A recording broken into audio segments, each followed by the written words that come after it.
Continuamos entonces con el quinto punto a considerar. Deben mantener una actitud humilde, ¿sí? Deben mantener una actitud humilde. ¿A qué se está refiriendo esto? ¿Sí? Tenemos que manifestarla siendo amigables con los demás, ¿sí? Animándonos mutuamente, alegrándonos con los triunfos de los demás, ¿sí? Dios odia la soberbia, ¿sí? Es lo opuesto a la humildad. Ser humilde no quiere decir que uno tiene que rebajarse. Lo que dice allí es que tenemos que considerar a los demás como nosotros mismos, ¿sí? Y a partir de allí tener la humildad de carácter como para poder estar considerando las particularidades de los demás, las necesidades, ser amigables, ver en qué puedo ayudar, en qué puedo colaborar con el hermano, ¿sí? Animarnos y alegrarnos por los triunfos o las situaciones positivas de los hermanos y entristecernos juntos con ellos, ¿sí? Al guardar estos 5 puntos es de gran ayuda para que cada uno de nosotros, los cristianos, sirvamos a Dios con eficacia. A continuación, Pedro añade en breves frases otras características que son consecuencias lógicas de estas mencionadas en el versículo 8. Y vamos a leer entonces el versículo 9. No paguen mal por mal, no respondan con insultos cuando la gente los insulte. Por el contrario, contesten con una bendición. A esto los ha llamado Dios y Él les concederá su bendición. ¿Sí? Ay, qué cosas difíciles, ¿eh? Es evidente que van en contra de la naturaleza humana, ¿sí? No paguen mal por mal, no devolviendo mal por mal.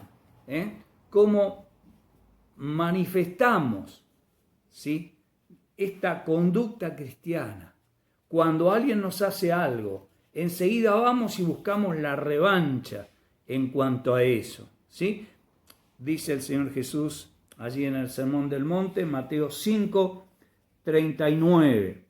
Pero yo digo, leemos el 38 que da pie a esto, han oído la ley que dice que el castigo debe ser acorde a la gravedad del daño.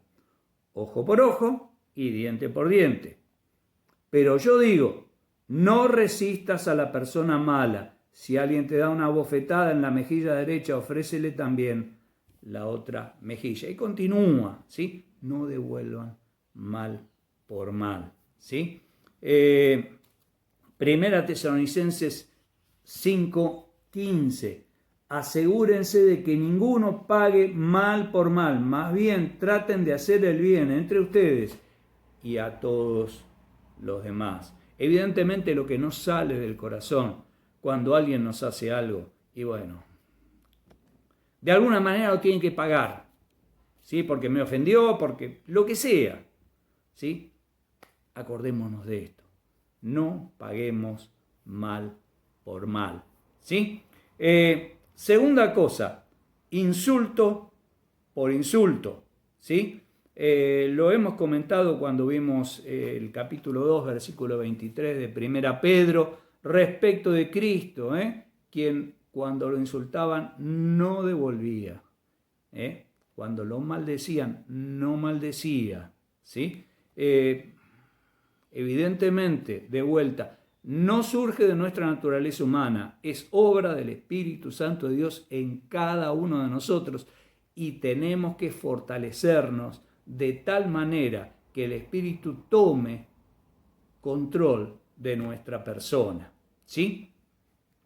En lugar de tener, tercera cuestión, en lugar de tener esas actitudes, los cristianos tenemos que devolver bendición frente a esas ofensas. Es decir, debemos hablar bien de ellos y rogando a Dios su bendición sobre ellos. Como dije antes, qué difícil. Cuando te ofenden, rogar a Dios su bendición sobre ellos. ¿Sí? El Señor encargaba las cosas a quien juzga justamente. ¿Sí? Y ahí nos tenemos que referir. ¿Sí? No actuar nosotros, dejemos lugar a la justicia de Dios. ¿Sí? La realidad que esto forma parte, a esto los ha llamado Dios y Él les concederá su bendición. ¿Sí?